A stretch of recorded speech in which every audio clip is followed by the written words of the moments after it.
Healthy and happy living के साथ बुलंद इकबाल हाजिर नाज़रीन कराम। आज का प्रोग्राम पिछले प्रोग्राम से कुछ मुख्तलिफ है, क्योंकि आज के प्रोग्राम में हमारे पास एक तो मेहमान दूसरे हैं। आज डॉक्टर खालिद सोल की जगह हमारे पास हैं डॉक्टर मसूद अफजल। डॉक्टर मसूद अफजल, बहुत बहुत शुक्रिया आप हमारे पास तशरीफ़ लाए। आप पेंसिल्वानिया से डॉक्टर साहब तशरीफ़ लाए हैं। डॉक्टर साहब का कुछ बैकग्राउंड, डॉक्टर साहब आपकी इजाज़त से थोड़ा सा मैं आपका बैकग्राउंड अपने नाज़रीन के ज़रा इल्म में ले आऊँ कि डॉक्टर साहब जो हैं माउंट सिनाई मेडिकल स्कूल से आपने रेजिडेंसी ट्रेनिंग की और फिर फेलोशिप की आपने यूनिवर्सिटी ऑफ कनेक्टिकट से। जी हाँ। और जनरल साइकेट्री बुनियादी तौर पर आप प्रैक्टिस करते हैं, लेकिन उसके साथ ही आपकी खुसूसन दिलचस्पी जो है वो चाइल्ड साइकेट्री और जीरियाटिक साइकेट्री पर है। मेरा ख्याल है एक बड़ी तादाद है जो मरीज़ों की आपके पास आती है, एल्डरली पॉपुलेशन की और बच्चों की।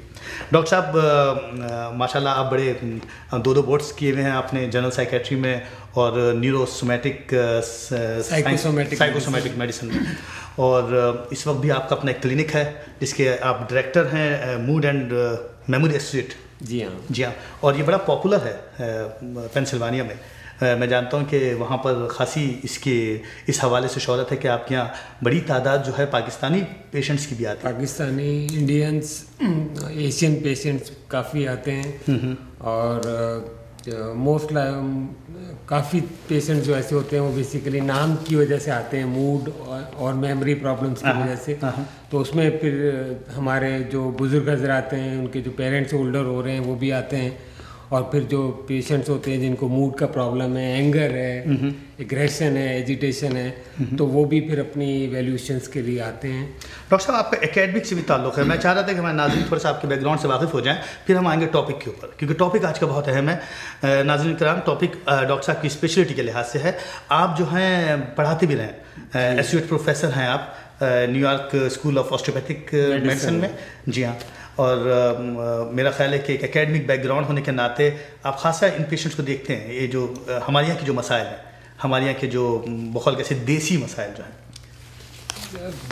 मसाइल जो हैं वो पूरी दुनिया में एक जैसे मसाइल हैं, ठीक है। और जो मसाइल देसियों में हैं, अगर हम उनको डिफ़ाइन करें तो वो बेसिकली बॉइल्ड आउट उन्हीं पर होते हैं। उन्हीं को वही मूड डिसऑर्डर्स होते हैं, उन्हीं को वही स्किज़ोफ्रेनिया होता है, उन्हीं को वही डिप्रेशन होता है। तो जो चीज़ समझने की है वो ये कि जो हमारे कल्चरल इश्यूज़ हैं वो इसमें इंटीग्रेट कैसे होते हैं उनके डिप्रेशन में, how do they present with depression. Doctor साहब, हमारे प्रोग्राम का फॉर्मेट कुछ ज़रा सा अलग नौयत का है। नाज़रीन कराम, आज का प्रोग्राम हमने कुछ इस तरह से अपना बिल्ड किया है कि हमने एज़ यूजुअल जैसे पहले किया था मिनी सीरीज़ तैयार की 2 प्रोग्राम्स की। आज के प्रोग्राम में हम एल्डरली पॉपुलेशन के हवाले से बात करेंगे। हमारे अपने जो बुज़ुर्ग हैं, हमारे जो बूढ़े हैं, जो कल हम भी हो जाएंगे, तो हमारे क्या मसाइल होते हैं, क्या साइकोसोमैटिक मसाइल होते हैं, क्या मेमोरी में चेंजेस आते हैं, तो बुज़ुर्गों में जो तब्दीली आती है उस पर हम बात करेंगे आज के प्रोग्राम में। और नेक्स्ट वीक में डॉक्टर साहब मैं आपकी सब स्पेशलिटी का फ़ायदा उठाऊंगा और हम थोड़ी सी बात करेंगे बच्चों के हवाले से। बिल्कुल। और मैं जानता हूँ कि हमारे नाज़रीन से बहुत इंटरेस्ट लेंगे, इसलिए कि ये दोनों हमारे घर के मसले हैं, बूढ़ों के भी और बच्चों के भी, कि बच्चों में जो लर्निंग डिसऑर्डर्स हैं, बच्चों में जो बिहेवियर चेंजेस आते हैं, वो यकीनन हमारी माओं को, हमारे जो घर के लोग हैं वो ऑफकोर्स जानना चाहते हैं। तो नाज़रीन कराम, मैं चाहूँगा कि एज़ यूजुअल फॉर्मेट की तरह आज का एक केस मैं डॉक्टर साहब प्रेजेंट करना चाहता हूँ आपकी इजाज़त से। बिल्कुल। आप प्लीज़ इस केस को सुनिए और हमारी मदद कीजिए। श्योर। ठीक है। ये लेटर मेरे पास आया है उमर ख़ान साहब के पास से।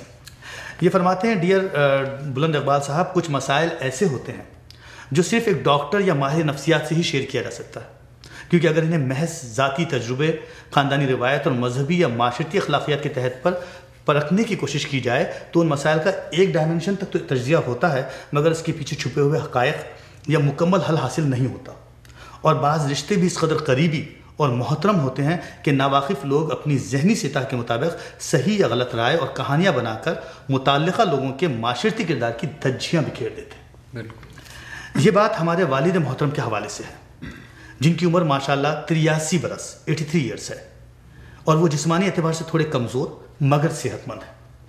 पिछले लगभग 10-15 सालों से उनमें कुछ अजीब व गरीब तब्दीली आती चली गई। शुरू में तो हम लोग इसे उम्र का तकाजा समझते रहे, मगर फिर हालात संगीन से संगीन तर होते चले गए। मेरे वालिद ने हमेशा एक्टिव ज़िंदगी गुजारी। ये ठीक है कि वो बहुत ही गरीब ख़ानदान से ताल्लुक़ रखते थे। उन्होंने बहुत ही छोटी उम्र में तन्हा अपनी माँ का उस वक्त साथ दिया जब वो 6 छोटे छोटे बच्चों की मौजूदगी में भरी जवानी में बेवा हो गई थी। मेरे दादा के बारे में मशहूर है कि उन्होंने खुद को रस्सी से बांधकर छत से लटका कर मार लिया था, और उसकी वजह शायद बेइंतहा गुर्बत थी। मेरे वालिद ने अपने तमाम बहन भाइयों को पढ़ाया, उनकी शादियाँ की, जिसके नतीजे में खुद बेचारे तालीम से महरूम रहे। वो सारी उम्र छोटी मोटी नौकरियां करते रहे। बिलाखिर ठेकेदारी के काम से उन्हें फ़ायदा हुआ और हम यूं माली तौर पर मुस्तहकम होते चले गए। हम 2 बहन भाई हैं और दोनों शादीशुदा हैं। आज से 10-15 साल पहले उनकी याददाश्त कमज़ोर होना शुरू हुई। वक्त के साथ साथ इतनी ज़्यादा ख़राब हुई कि वो मज़ीद ठेकेदारी जैसे काम के लायक ना रहे। फिर चंद सालों में हमने देखा कि वो अक्सर बेशतर घर का रास्ता भूलने लगे हैं। 1-2 बार तो वो हमें घर से खासा दूर एक कब्रिस्तान के चबूतरे पर बैठे हुए मिले। जब हमने पूछा वो वहाँ क्या कर रहे हैं, तो उन्होंने कहा कि मैं अपने अब्बा की कब्र पे फातिहा पढ़ने गया था, जबकि उनके अब्बा की कब्र तो इंडिया में है। हम उस वक्त और भी चौंके जब उन्होंने एक दिन हमें बताया कि उनके अब्बा उनको अक्सर दिखाई देते हैं और वो उनसे बातें भी करते हैं। ये बातें शुरू में तो मजाक बनी रहीं, मगर सूरत हाल उस वक्त और भी संगीन हो गई जब मेरी अम्मा का कुछ साल कबल इंतकाल हो गया। अम्मा के जाने के बाद से अब्बा जी ने खाना पीना बिल्कुल ख़त्म कर दिया। अक्सर खामोश बैठते, खुद ही बड़बड़ाते, कभी घंटों गली में लोटे से पानी भरकर उस वक्त तक वजू करते जब तक गली में कीचड़ की वजह से लोगों का चलना फिरना धो भरना हो जाता। अक्सर मैले कपड़े पहनते, कभी कभार उनके कपड़ों से पेशाब की बू भी आती। महल्ले के बच्चों को गंदी गालियां देते तो कभी राह चलती औरतों पर जिनसी जुमले भी मार देते। उन्हें पकड़ पकड़ कर घर लाना पड़ता और कभी तो उनकी हालत इस कदर बुरी होती कि हम उन्हें कमरे में ही बंद कर देते। अक्सर और बेशतर वो चलते चलते गिर जाते, उनके हाथों में रशा आ जाता जो शायद बुढ़ापे की निशानी है। हमने उन्हें पीर फ़कीर तावीज़ गंडे से लेकर बड़े से बड़े डॉक्टर को दिखाया, मगर कोई आफाका नहीं हुआ। अब जबकि मेरी अपनी 3 जवान बेटियां घर पर हैं, उनके रिश्ते और घर बसाने के मसाइल मेरे सर पर हैं, मुझे अपने मसाइल का हल सिवाय अब्बा जी को मेंटल हॉस्पिटल में दाखिला कराने के और कुछ समझ में नहीं आता। मगर इस बात से खौफ आता है कि लोग क्या कहेंगे कि बुढ़ापे में बाप की खिदमत की बजाय उसे पागल खाने भेज दिए। तो डॉक्टर साहब, ये एक दर्दमंद इंसान कहूँगा मैं, उमर खान, जिनका ये लेटर आया मेरे पास, जो अपने वालिद के इस ओवरऑल बिहेवियर की वजह से परेशान है।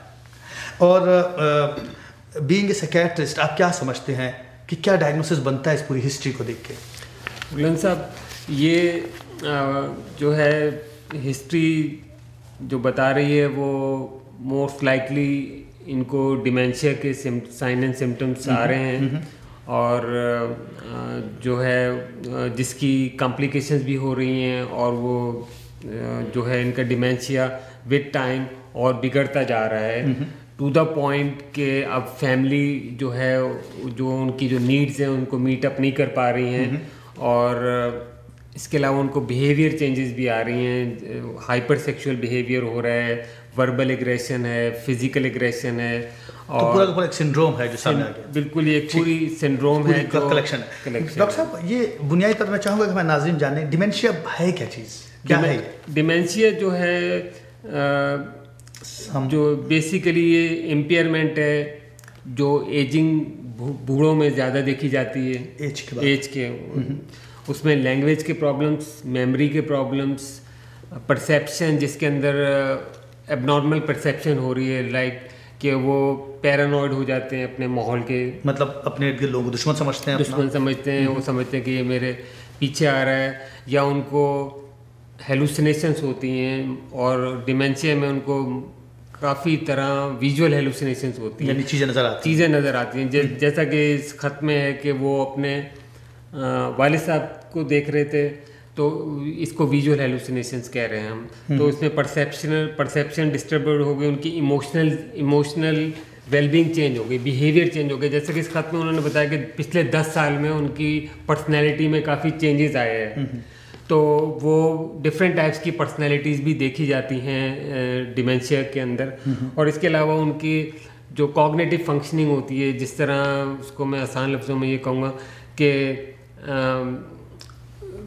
अपने चेक बुक मेंटेन करना, बैंक अकाउंट को करना मेंटेन करना, अपने कपड़ों का ख्याल रखना, ठीक है, अपने दोस्तों से किस तरह बात करनी है, लिविंग जो है वो आहिस्ता आहिस्ता ख़राब होती चली जाती है। तो ये एक पूरा सिंड्रोम है जिसको हम डिमेंशिया कहते हैं। डॉक्टर साहब, एक छोटी सी बात मैं चाहूँगा, इससे पहले कि हम अपने अगले सेगमेंट में जाएँ और इसको मज़ीद एक्सप्लोर करें इस केस को, मैं चाहूँगा कि आप हमें कम से कम ये ज़रूर बता दीजिए कि किस वक्त हम ये समझें कि ये नॉर्मल एजिंग प्रोसेस है या फिर ये मेडिकल डायग्नोसिस डिमेंशिया है।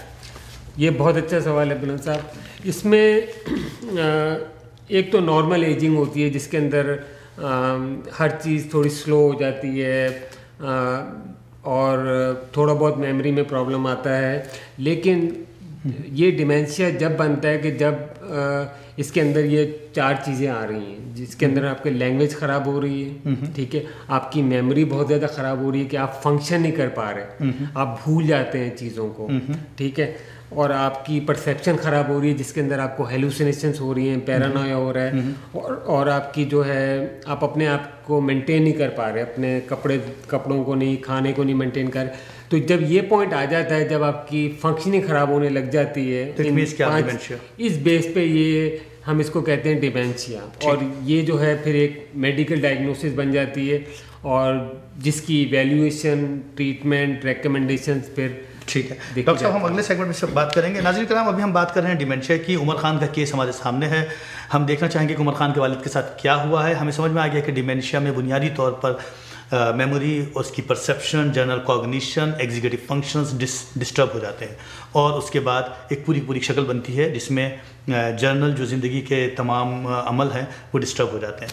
अगले सेगमेंट में हम इससे बात करेंगे। आप हमारे साथ साथ रहिए। हम इसको मज़ीद एसेस करेंगे और जानने की कोशिश करेंगे कि इस केस को हम कैसे डायग्नोस कर रहे हैं कि डिमेंशिया है, इसको किस तरह से हम ट्रीट करेंगे बाद में। बस साथ साथ रहिए, आते हैं छोटे से ब्रेक के बाद।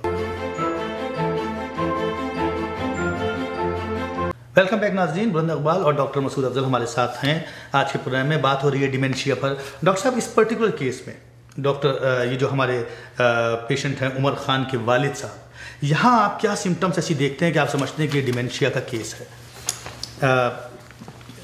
या तो हम इसके सिम्टम्स पे पहले चले जाते हैं, बाद में हम मज़ीद एनालिसिस कर लेंगे, एक्सटेंसिव हिस्ट्री देख लेंगे, जैसा आप सजेस्ट करें। तो बेसिकली इस खत को सुनकर जो सिम्टम्स में मुझे समझ आ रहे हैं वो ये हैं कि ये सबसे पहले जो है ये एक बहुत ही स्लो प्रोसेस है जो इन्होंने नोटिस किया 10 साल पहले। अब उनके वालिद की उम्र है 83 जी, ठीक है, और वो स्लोली आहिस्ता आहिस्ता चेंजेस होते चले गए। और बाद दफ़ा ये होता है कि अगर हम एक फैमिली में रह रहे हैं, साथ रह रहे हैं, अब्बा के साथ, फैमिली के साथ, कंबाइंड फैमिली में रह रहे हैं, तो ये चीज़ें इतनी सटल होती हैं, आहिस्ता आहिस्ता होती हैं कि वो उन लोगों को कभी नज़र ही नहीं आता कि ये चीज़ें हो रही हैं। सही। तो उनको जब ये चीज़ें नज़र आने लगी, जब ये बहुत एडवांस हो चुका था, ठीक है, तो इनके वालिद को जो है प्रॉब्लम्स विद द मेमोरी हो रहे हैं। शॉर्ट टर्म मेमोरी प्रॉब्लम है। जो शॉर्ट टर्म मेमोरी का मतलब ये कि जो उन्होंने 3-4 मिनट पहले जो चीज़ सोची है, देखी है, वो उसको रिकॉल नहीं कर पा रहे। ये बिल्कुल भूल जाते हैं, रास्ता भूल जा रहे हैं। बिल्कुल जी हाँ, ठीक है। और फिर ये होता है कि इनका जो है इनकी रिटेंशन ख़त्म हो जाती है, क्योंकि अगर नॉर्मल पर्सन कोई चीज़ देख रहा है तो उसके जहन में रिटेन कर जाती है चीज़ उसकी मेमोरी के अंदर। तो मेमोरी के अंदर रजिस्ट्रेशन भी नहीं हो रही है, नई चीज़ें नहीं रजिस्टर कर पा रही है लोग, ठीक है।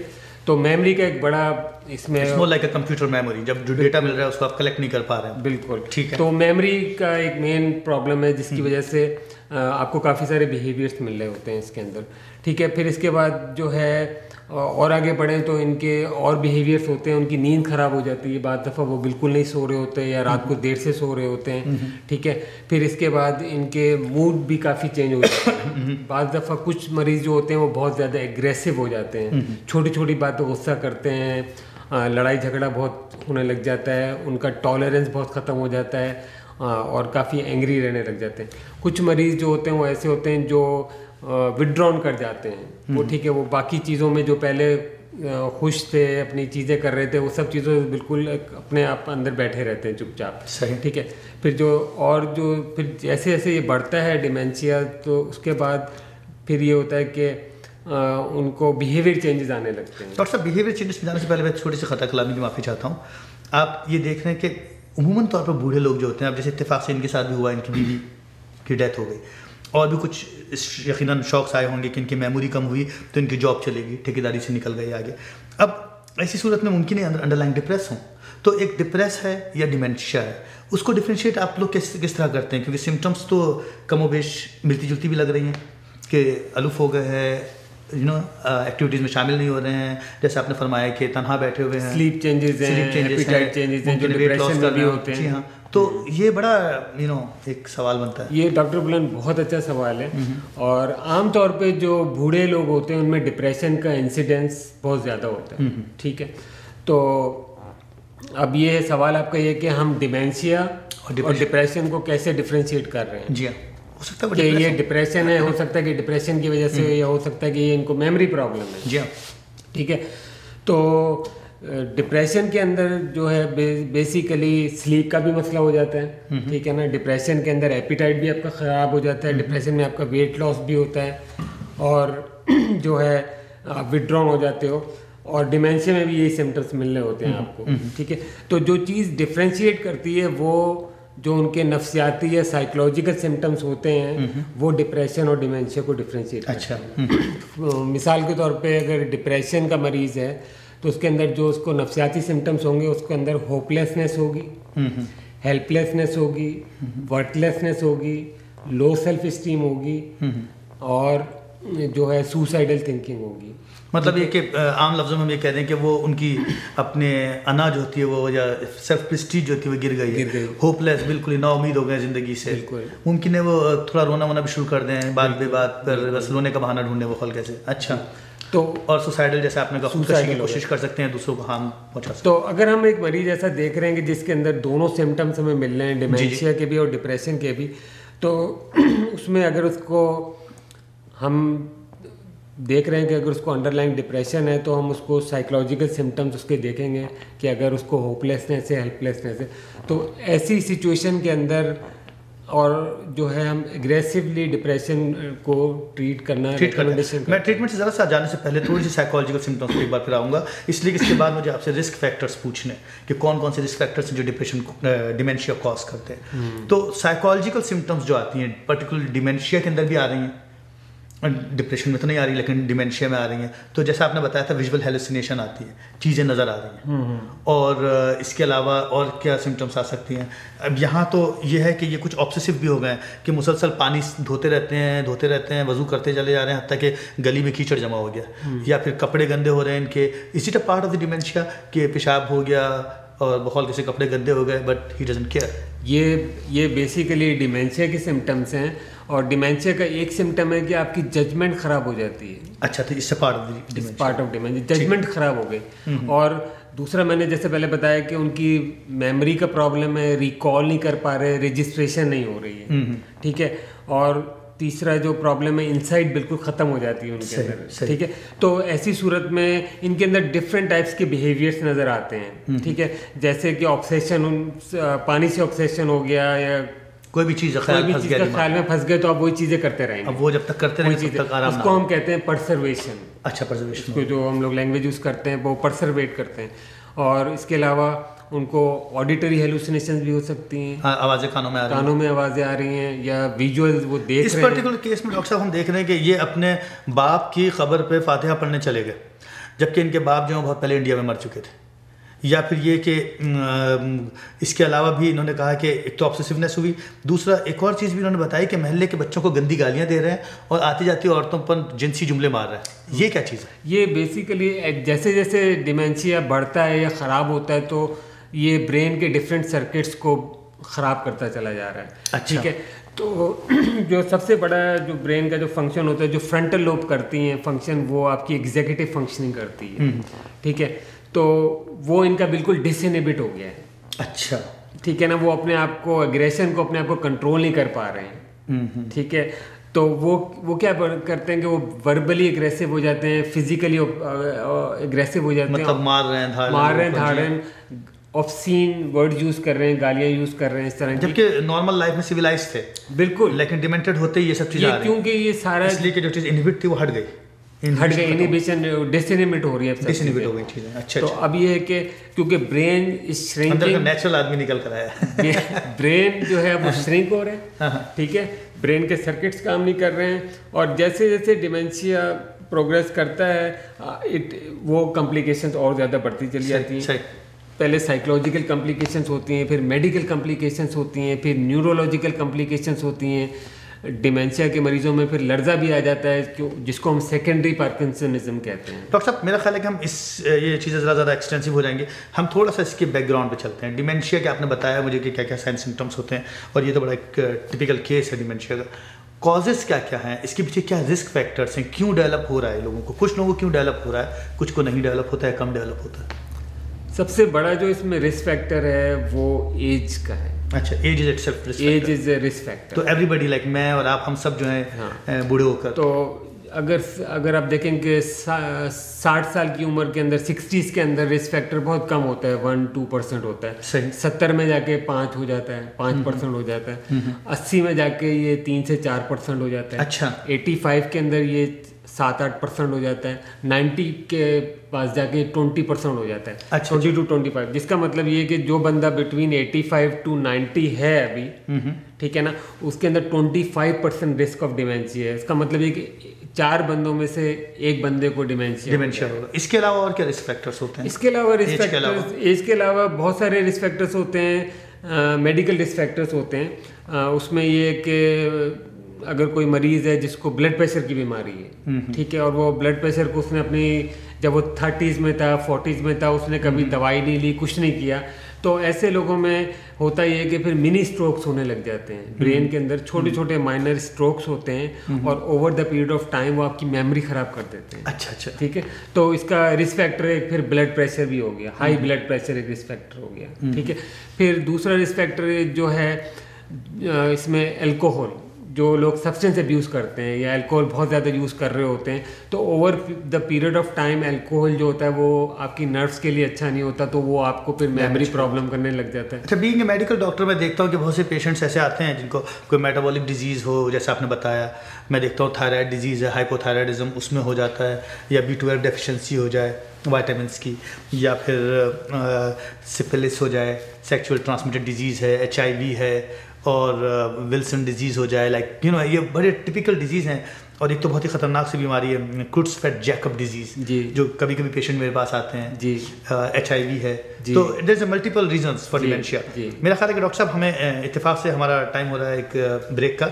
अभी हमने बात की नाज़रीन किराम बैकग्राउंड की, हमें पता चला रिस्क फैक्टर्स क्या है, हमें पता चला साइन एंड सिम्टम्स क्या है। नेक्स्ट सेगमेंट के अंदर हम देखेंगे कि इसको डायग्नोस करते किस तरह से हैं, क्या डायग्नोस्टिक टेस्ट करते हैं, और उसके बाद फिर हम ट्रीटमेंट और कॉम्प्लिकेशन पे जाएंगे। बस आप हमारे साथ साथ रहिए, आते हैं छोटे से ब्रेक के बाद। वेलकम बैक नाज़रीन, बुलंद इकबाल और डॉक्टर मसूद अफजल हमारे साथ हैं। प्रोग्राम बहुत ही इंपॉर्टेंट है, इसलिए कि एल्डरली पॉपुलेशन प्रोग्राम है, कमोबेश हर घर का मसला है। डॉक्टर साहब, अभी हमने बात की डिमेंशिया के हवाले से, उमर खान के वालिद का केस हमारे सामने है, हमने साइन एंड सिम्टम्स की बात की, हमने उसके जर्नली किस तरह से ये केस प्रेजेंट होता है उसके हवाले से बात की, और हमने इसके रिस्क फैक्टर भी देख लिए कि हमें समझ में आया कि हर वो चीज़ जो सेंट्रल नर्वस सिस्टम पर या ब्रेन पे इफेक्ट करती है वो दरअसल डिमेंशिया कॉज कर सकती है एल्डरली पॉपुलेशन में, रिस्क फैक्टर बन सकती है। अब थोड़ा सा हमें बताइएगा डॉक्टर साहब कि इसकी डायग्नोस्टिक टेस्ट हैं, लेबॉर्ट्री टेस्ट जैसे हम नमोनिया में, हार्ट में करते हैं, क्या डिमेंशिया में भी कुछ टेस्ट हैं? ओके, ये बुलंद साहब बहुत अच्छा सवाल है। There is no single blood test that can diagnose dementia. अच्छा, इसके अंदर कोई ऐसा ब्लड टेस्ट नहीं है जो आप एक करें और बता देंगे इस बंदे को डिमेंशिया है। यानी it's more like clinical diagnosis. इस क्लिनिकल डायग्नोसिस है, बिहेवियर को ऑब्जर्व करना पड़ता है। हाँ, इसके अंदर काफ़ी सारे हमें टेस्ट करने पड़ते हैं, क्योंकि कुछ डिमेंशिया ऐसे होते हैं जो रिवर्सेबल होते हैं। अच्छा, ठीक है। अल्जाइमर्स जिसको हम कहते हैं, जो मोस्ट कॉमन है, वो इरिवर्सिबल डिमेंशिया होता है। तो रिवर्सेबल जो डिमेंशिया है, मसलन जैसे अल्कोहल रिलेटेड डिमेंशिया, शराब हो गई बहुत ज़्यादा एक्सेसिव, उसको अगर कट करें तो वो आपका रिवर्सेबल हो जाएगा। इसी तरह विटामिन B12 डेफिशिएंसी है, इस चीज़ को आप सप्लीमेंट करें तो वो भी रिवर्सेबल हो जाती है। तो इन चीज़ों को करने के लिए हम इस तरह करते हैं कि हम पहले उसके मेडिकल जो रिवर्सेबल कॉज होते हैं ना, हम सब रूल आउट कर देते हैं। उसके अंदर हम उसका ब्लड का टेस्ट करते हैं, ठीक है, उसका यूरिन टेस्ट करते हैं, और हम कुछ दफ़ा हम उसका ब्रेन स्कैन भी करा लेते हैं, सीटी स्कैन कराते हैं। तो उसमें हमें ये आइडिया हो जाता है कि अगर उनका ब्रेन श्रिंक हो रहा है तो it is very likely it's going towards dementia. अगर श्रिंकेज आपको नज़र आ रही है, एट्रोफी नज़र आ रही है आपको, ठीक है। फिर ये कि सबसे इम्पोर्टेंट चीज़ जो होती है वो फैमिली जिसके साथ वो बुज़ुर्ग रह रहे हैं, वो पूरी हम उनको बुलाते हैं अपने ऑफिस में, हम उनसे फिर उसका पूरा ब्रेक डाउन करते हैं कि इनकी पर्सनैलिटी को कितना टाइम लगा चेंज होने में, इनकी नींद कैसी है, इनका बिहेवियर कैसा है, ये पैरानॉइड तो नहीं है, इनको हेलुसिनेशन तो नहीं हो रही है।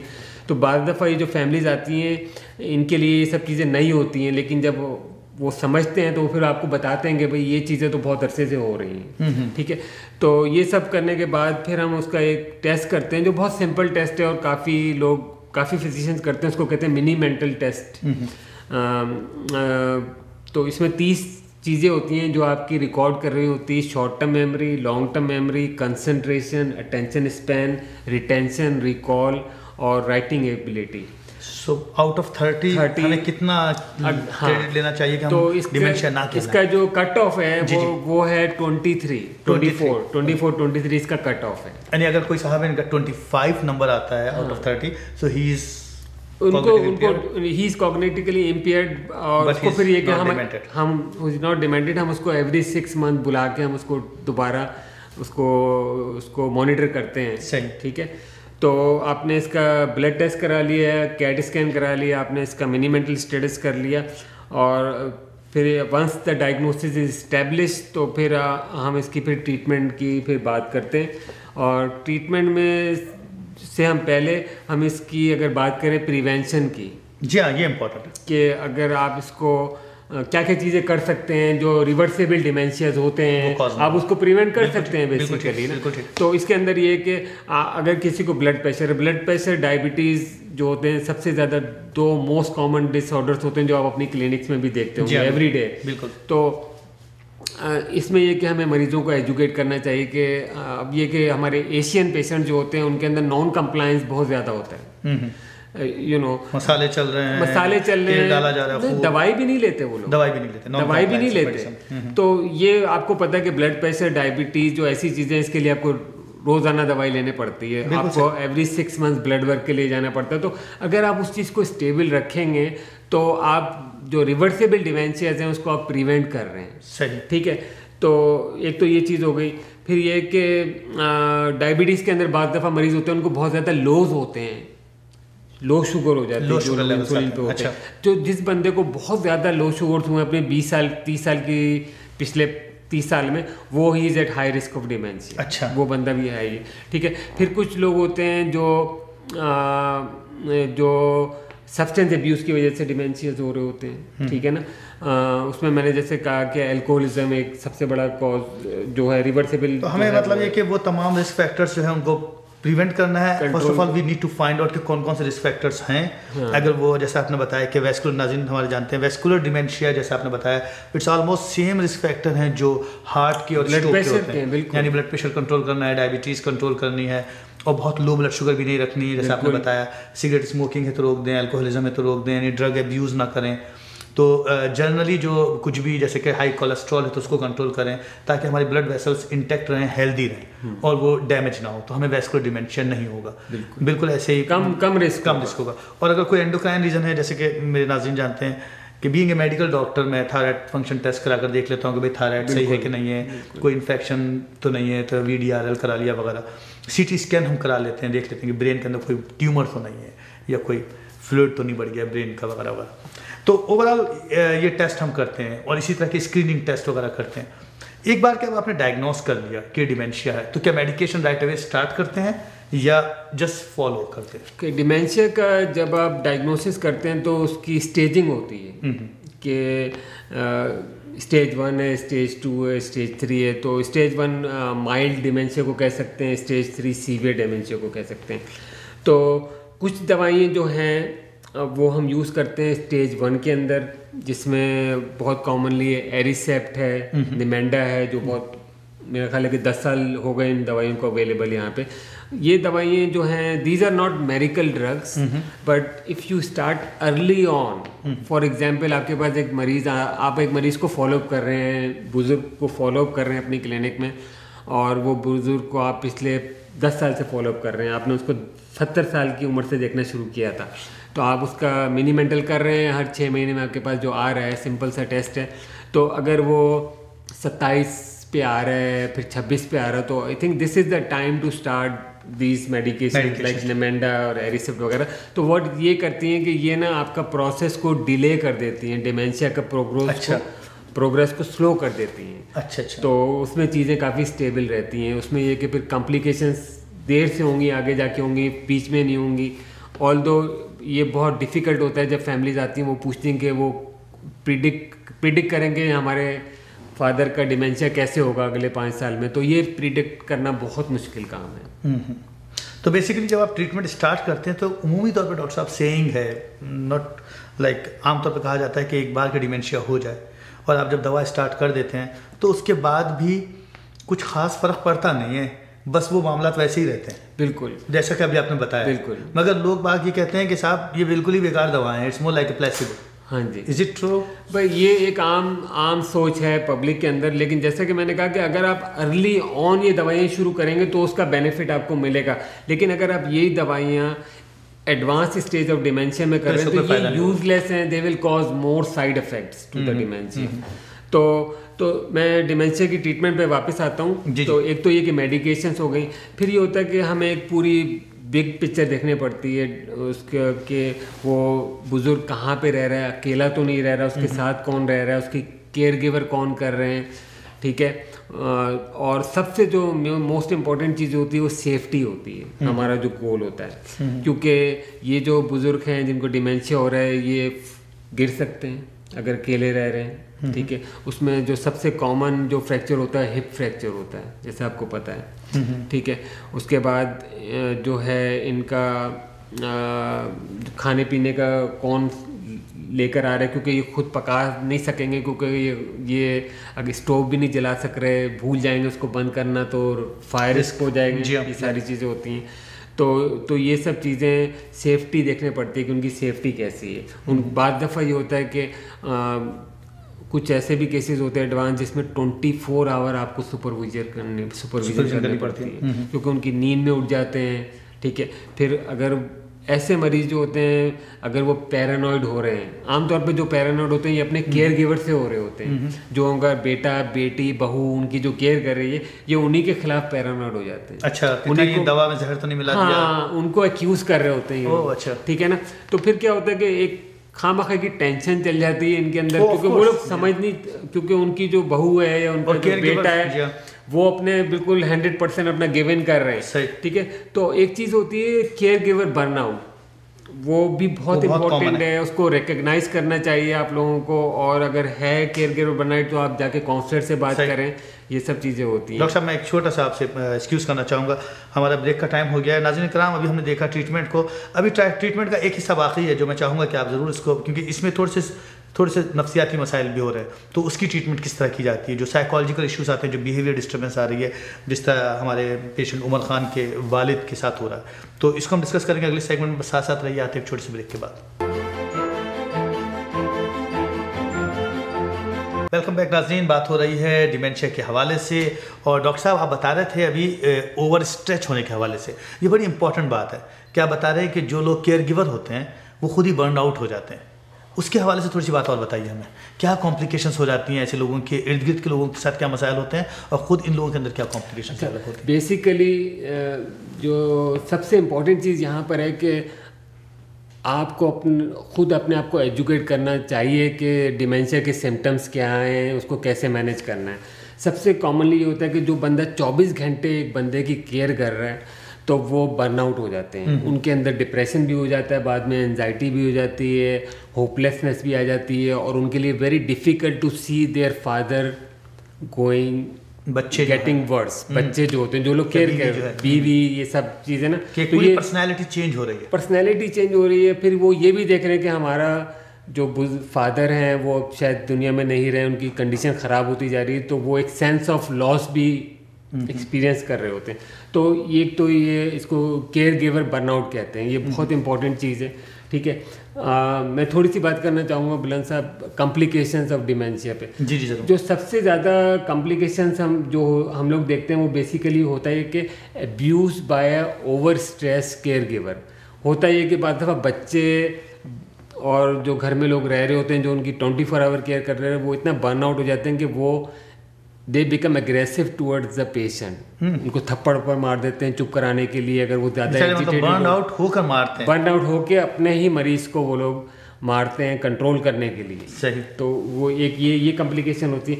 फिर दूसरी कॉम्प्लिकेशन जो डिमेंशिया की इटसेल्फ है, वो जो मरीज होते हैं ना, ये हाई रिस्क ऑफ इन्फेक्शन भी हो जाते हैं इनके अंदर। They get bad source they get pulmonary infections, तो आपको उनको एक अच्छी जगह पे, साफ़ सुथरी जगह पे रखना ज़रूरी है उन बुज़ुर्गों को, ठीक है, ताकि उनको इन्फेक्शन नहीं हो। फिर इसके अलावा जो है उनकी पूरी फंक्शनिंग ख़त्म हो जाती है, उनके जो है ना they can not maintain their cheque books, bank balance. जैसे कि मैंने बताया कि बेचारे जो उमर खान के वालिद हैं, पेशाब की बू आ रही है कपड़ों में से, गंदे हैं तो कपड़े, आपको ये सब चीज़ों को ओवरऑल पूरा एक बच्चे की तरह ख्याल रखना है बुजुर्ग का। बिल्कुल बिल्कुल। अच्छा डॉक्टर साहब, एक बात मुझे बताते चलिए कि अभी जबकि बात हुई कॉम्प्लिकेशन के हवाले से, मैं चाहूँगा थोड़ी बात बताइए कि जब बिहेवियर ऐसे हो जाए, जैसे ये केस स्पेशली मेरे लिए इंटरेस्टिंग था क्योंकि इसमें ये बता रहे हैं कि साहब वो ऑब्सेसिव हो गए हैं, वो बाज़ाब्ता लोटे से वज़ू किए जा रहे हैं ताकि गली में कीचड़ जमा हो गया, या फिर उनको चीज़ें नज़र आ रही हैं, या कान में आवाज़ें नज़र आ रही हैं, या मरी हुई बीवी मिल रही है उससे बात कर रहे हैं, या मरा हुआ बाप से बात हो रही है, तो इट्स मोर लाइक हेलुसिनेशन आ गई है, जो बिहेवियर डिसऑर्डर्स हैं। इन्हें आप किस तरह से डिमेंशिया की मेडिकेशन के साथ एडजस्ट करते हैं? क्या आप मेडिकेशन ऐड करते हैं? किस तरह होता है ट्रीटमेंट? हाँ, बेसिकली इसमें जो है 3 तरह के कॉमन बिहेवियर्स होते हैं। एक तो ये कि अंडरलाइन डिप्रेशन है, ठीक है ना, तो आप उनका डिप्रेशन एग्रेसिवली ट्रीट करें तो वो थोड़े से बेहतर नज़र आने लग जाते हैं, ठीक है, नंबर 1।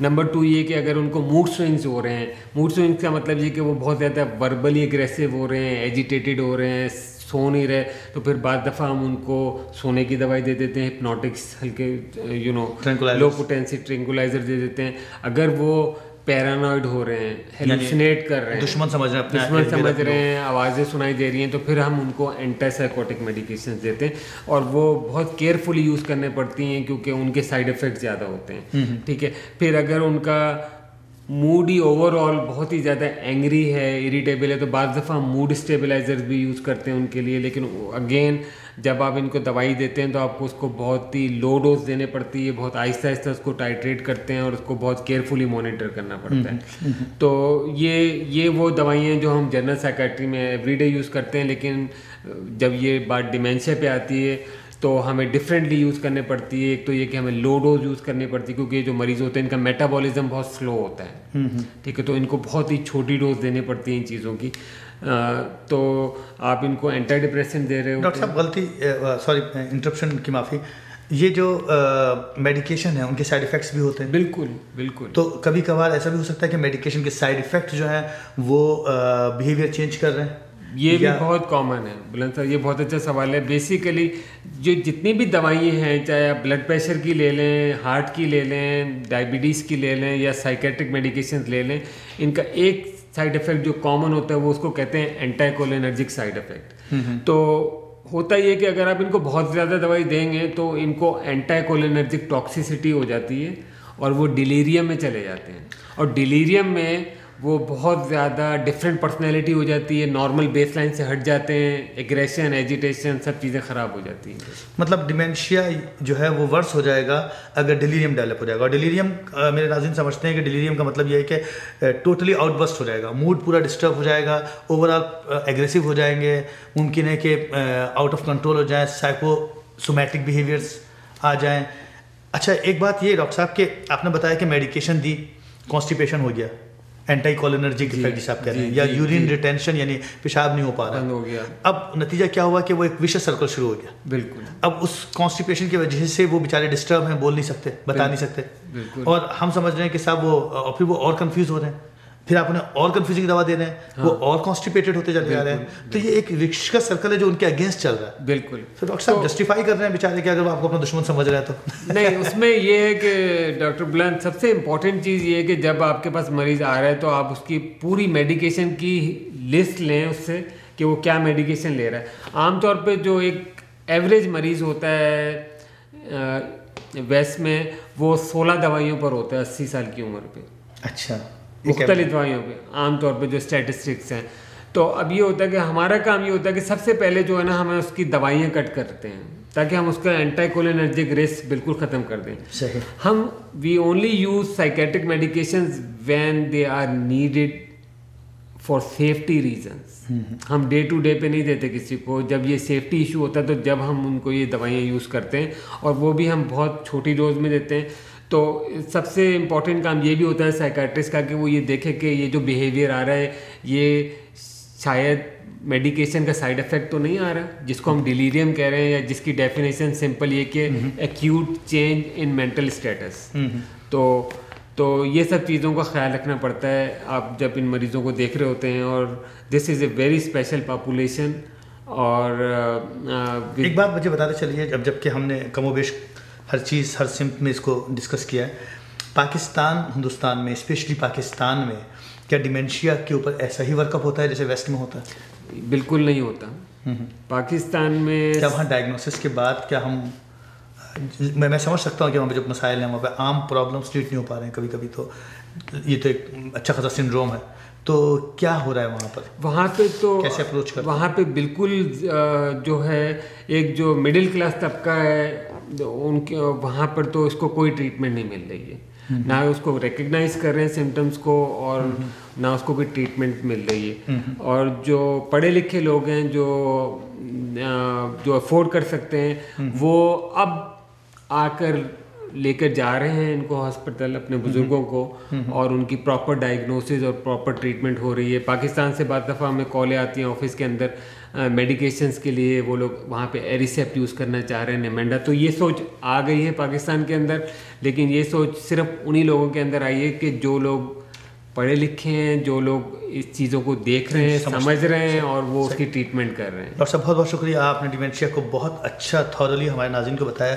नाज़रीन कराम, ये बड़ा इंपॉर्टेंट सब्जेक्ट था, ये हमारे बुज़ुर्गों का था, हमारे लव्ड वन का था, ये हमारे मुस्तकबिल का था, हमारे आने वाले कल का था। आज हम जवान हैं, कल हम भी बूढ़े हो जाएंगे, और कमोबेश हर आदमी इस प्रोसेस से गुजरेगा। तो ये वो हक़ाइक़ हैं जिनसे हम नज़र नहीं चुरा सकते, ये हमारी ज़िंदगी के साथ लगे हुए हैं। डॉक्टर मसूद अफजल, आपका बहुत बहुत शुक्रिया, आपने हमें डिमेंशिया के हवाले से सब कुछ बताया कि डिमेंशिया बेसिकली क्या मर्ज़ है, इसकी क्या रिस्क फैक्टर्स हैं, इसकी क्या कॉम्प्लिकेशंस हो सकती हैं, इसको ट्रीट नहीं करें तो क्या वर्स्ट सिनेरियो हमारे सामने आ सकता है, इसकी ट्रीटमेंट क्या क्या होती हैं, और इसके साइड इफ़ेक्ट्स क्या क्या हो सकते हैं। मुझे उम्मीद है कि नाज़रीन आपको प्रोग्राम पसंद आया होगा। अगले प्रोग्राम में हम डॉक्टर मसूद आपसे हम चाहेंगे कि बच्चों के हवाले से ज़रूर बात करें हमसे। हमें बताइएगा लर्निंग बिहेवियर डिसऑर्डर्स के हवाले से, लर्निंग डिसेबिलिटीज़ के हवाले से। ये बड़ा ही कॉमन मसला है, बिल्कुल ऐसे जैसे बुजुर्गों का है वैसे बच्चों का है। तो नेक्स्ट प्रोग्राम में डॉक्टर साहब के साथ हम बात करेंगे बच्चों के हवाले से। बस यूँ ही हमारे साथ साथ रहिए, आएंगे इंशाल्लाह नेक्स्ट वीक आपके सामने, यूँ ही अपनी फैमिली का ख्याल रखिए।